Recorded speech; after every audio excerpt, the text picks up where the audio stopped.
Hi everybody, welcome back to my channel. Today is day 6, the final day of shout out week. We're going to do a DIY Dollar Tree farmhouse items. We're going to do a scale that was inspired by While You Were Cleaning. I love her channel. She's so inventive. And another one from FABEDhacks. I pretty much I'm going to copy this exactly because I wanted one terribly.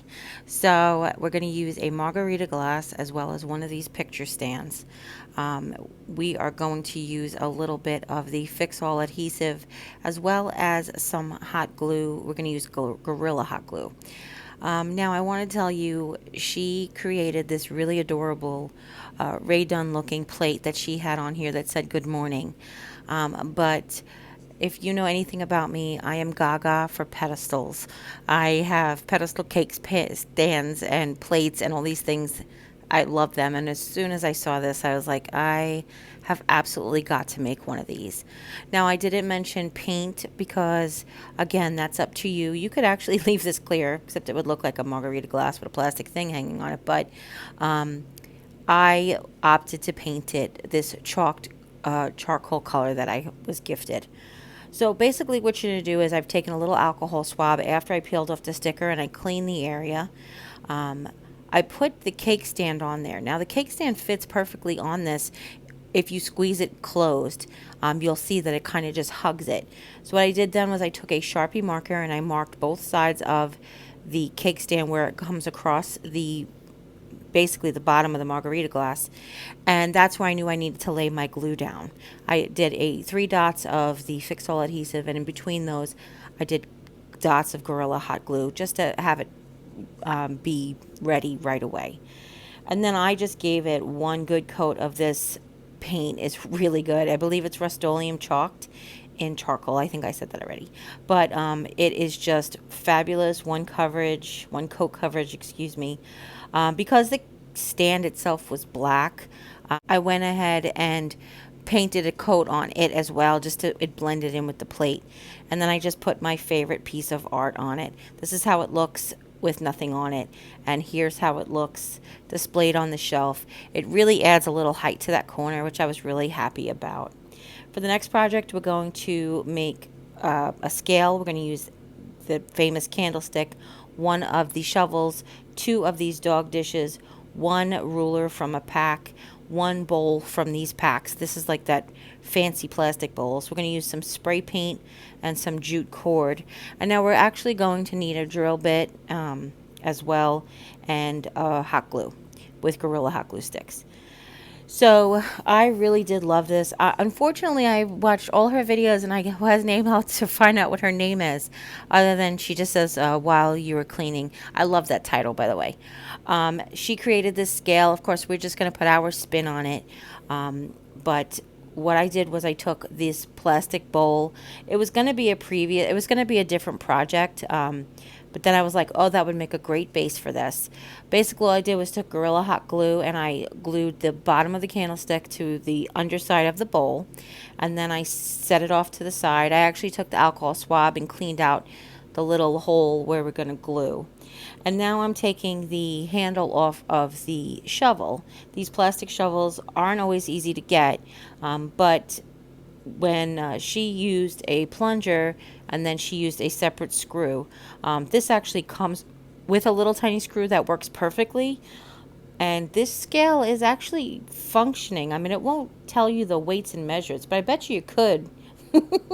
But it actually pivots back and forth. So you could make it look like on an angle if you wanted to. Like, it's fun. And then I'm just trying to clean off this sticker. I used some alcohol swabs as well as some sandpaper just to try to get all the glue off. I did not get all the glue off, and then of course then it peeled the paint off. So yeah, take your time and get the glue off. I don't have a hair dryer. Please don't tell me to get a heat gun or hair dryer. I know about that tip. I just don't have that available to me. Anyhow, so this is painted already, like I told you from a previous project, but you don't have to do that. What I am doing is I am using a big dollop of the fix-all adhesive down there with the hot glue, but I will tell you, I ended up pulling all of the fix-all adhesive out. It just worked better with the Gorilla Hot Glue. Okay, And the reason I'm getting rubber bands, and I didn't mention rubber bands, is because I want to show you that if yours doesn't fit and hold straight, then you can use these rubber bands in lieu of tape. What you'd basically do is you put a rubber band over the post, twist it onto itself, and then wrap the other end around the underside of the candlestick. And what that does is basically pulls the candlestick, keeps the candlestick up straight. And you want to do that 3 times in 3 different points. Okay? Now we're going to take one of the rulers, and I peeled the sticker off first, but in hindsight, I should have drilled the holes first because you kind of need the measurements anyway, so I should have just drilled the holes first. But what I did was I found my biggest drill bit, which was smaller than the other hole from the other side of the ruler. But I went ahead and I made it a little bigger with my scissor, and we'll get to that in a minute. But what I'm just basically going to do is I noticed that it was 3 centimeters from the end of the ruler, because that's the centimeters was on there. So I measured the other 3 centimeters from the other end and drilled a hole there. Again, it tried to be in that middle of that space. And then very center of the ruler at the 6-inch mark, I drilled a very tiny hole with my smallest drill bit to accommodate for the screw. Okay? Now it's funny because I put that away and I left it in the video to show you that I put it away, but don't put yours away because we're going to have to drill a hole in this stand as well. So then I took it outside, and I'm using the rest of this can. This is ivory chalked paint that, again, I was gifted. I just want to finish it up. I'm going to end up using this in combination with some Dollar Tree white spray paint because this wasn't quite enough. But it gets really good coverage. And then when you're painting up a stick, you want to go up and down, not back and forth. It's just much easier, and you get better coverage, and you won't get splotchy coverages and stuff. And then for the ruler, I was impatient, but I have to tell you, while you were cleaning, she does amazing things. She hangs stuff on her clothesline and spray paints them all around. I don't know why I never thought of that, because I'm probably too lazy to put out my clothesline. That's probably the reason. But she definitely has some great tips and techniques, and this scale, again, was just like on point. So I wanted to recreate it because I wanted one. Now I'm going to age it. This is just an option. You don't have to do that. I've taken some of the chalk paint in Castle. I've put it into the, basically painted it over and then just tried to wipe off the top layer. You could also paint it gray and then dry brush white over it. Hers was black. Her black one was beautiful. But, it's totally up to you, what color you want it to go with your decor. Okay? And one of the things I super love about her channel is because, especially you guys who like the detail that I give, you have got to check out her channel because she gives excellent instructions. She also made this awesome shelf with the 2 hula hoops. And it just is amazing. So definitely when you get a chance to check out while you were cleaning. I really do love the name of her channel. I know I said that before, but that's what I feel like my house is like these days. I don't have any time to clean because I'm too busy giving you guys a DIY every day or 2. Oh, I'm tired. So I'm just continuing to add paint and remove it, add paint and remove it. I know it sounds weird. It sounds like a waste of money, but it's how you can get an aged effect. And I wanted this one to be very subtle. That's why I picked the gray. I wasn't marbling it, but I kind of wanted to make it almost feel like a quartz. Kind of, a little bit. But we'll see. Now, I will tell you, I didn't leave it in the video, but the combination glue did not hold.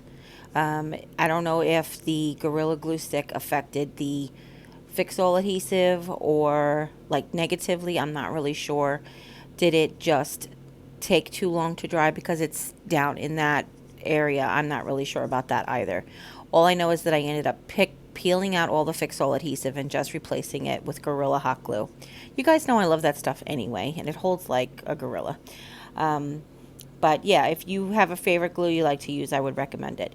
Now, I will tell you, the plunger with the threads looked like it went a lot better into this candlestick than this one did. So just letting you know that. Now, there are lots of different metal dishes, and she painted hers white to look like enamelware. I wanted to leave mine silver. because I love these dishes. They almost have a copper feel on the back. I don't know if you've ever picked them up before, but I'll show you here when I compare them side by side. I'll show you the inside of one next to the underside of the other. Can you see that there? They were just like one is like so, the underside is so coppery, and I kind of like that. But I removed the stickers on the outside and the inside, and we use the trick where we take the sticker to remove the sticky stuff that's left. And now I'm using the dish to balance. I use the dish and a mason jar to balance this across. Again, you may not have to do this because you're not doing it for camera, but I will follow her directions, which was measure 4 inches down. And that's where we're going to go ahead and drill the hole for the scale, the tilty part, the fulcrum, to be honest. And that's where we're going to just put, I wanted to make sure I picked the prettiest side of my paint job. And what I did was I pre-drilled, even though I drilled the ruler in, I screwed the screw in backwards just to make sure that the hole was big enough and that I didn't split the ruler. We pre-drill so we don't split the ruler, but still the screw was a little thicker than the hole that I drilled. So what I did was I screwed it all the way in, took it all the way back out, and then screwed the two of them together. And you can see here it moves. I'm so impressed by the way it moves. Now the other thing that's a little different is going to be the way we hang it. So this is just a different technique of the way we used to hang stuff. We do flower pots and stuff at my house, my dad, and a long time ago.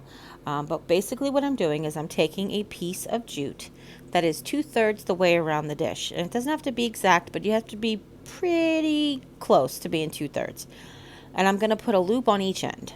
So after the loops are on there, it needs to be about 2/3 the way around. Now you could measure, you could take out a ruler, you can do pi r squared to come up with the circumference of the circle.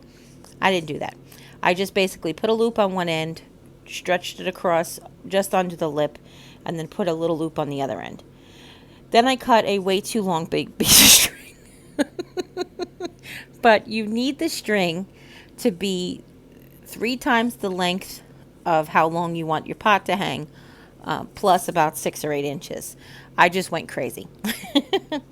But basically what you're going to do is you're going to fold your string in half after it's got the 2 loops on it, and you're going to tie the end of your really long string to the middle of the string with the 2 loops.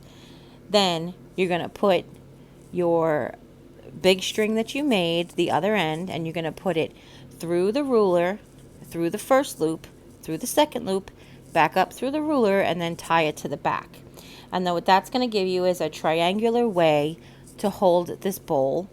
And it seems very difficult, but it is actually extremely easy, and it's adjustable. That's the reason I like this technique, because you don't have to worry about anything being spot on at first, because then you can always adjust it as you go. Okay? So now we're going to repeat the same thing. I made 2 of the initial looped pieces at first, just so I had them roughly the same size. So then we're going to repeat the same thing. We're going to go tie the one end onto the middle of the 2 looped pieces, through the hole of the ruler, down through the first loop, across to the second loop, up, back through the hole of the ruler, and then we're going to tie it off once we're up there. Okay? And then you adjust it. What I did was, if you put tie it one time, like you were going to tie your shoes before you make the bow, then it holds it just enough so that you can adjust it. But you want to hold the strings while you're adjusting your pot, and make sure you don't pull it. And you can see it's taking me a few minutes. You definitely want to take your time, have patience, and you want to try to make them as even as possible, unless you want that crooked scale look. Absolutely. And if you want that crooked scale look, then do whatever. But this is how you can make them balanced. And because the screw is kind of tight, it really won't, even if it's not perfectly balanced, it won't tilt. You'll have to physically push it down. Maybe over time it will, but right now you have to physically push it down. So as you can see here, I'm just adjusting both left and right, and then I'm trying to figure out why is it stuck, and then I realized, oh, it's stuck on the thing, and then I fixed the thing, and then, oh, why did that happen? Oh, life is great. But what she did was use the wired jute, and she gave you perfect measurements. So if you're a person who needs perfect measurements, go ahead and check out her her video. It's in the description box down below. You guys haven't seen this surprise yet, but I was gifted some beautiful velvet pumpkins from the Dollar Tree from my friend Sarah Jane over at Chic on the Cheap. So I went ahead and put them in the scale for my picture. But here is, if you want to not see the screw, you can look at the back, or you can turn around and see the front. Either way works. So hopefully you guys like these videos, these tutorials. I hope you guys like this series. Somebody asked me to make it a regular feature, and I just might. So don't forget to check out the channels in the description box down below. Give the ladies some love. Tell them I sent you. If you have any questions at all, go ahead and leave them in the comments. Don't forget to share this video with friends and family. Anybody you know might be interested in either one of these projects. And if you haven't yet, click subscribe. And when you do, a little bell will pop up. When you ring that bell, YouTube will let you know whenever I upload a new video. And as always, you take care. God bless. And we'll see you next time. Bye. Thanks for stopping by for Shout Out Week. Bye.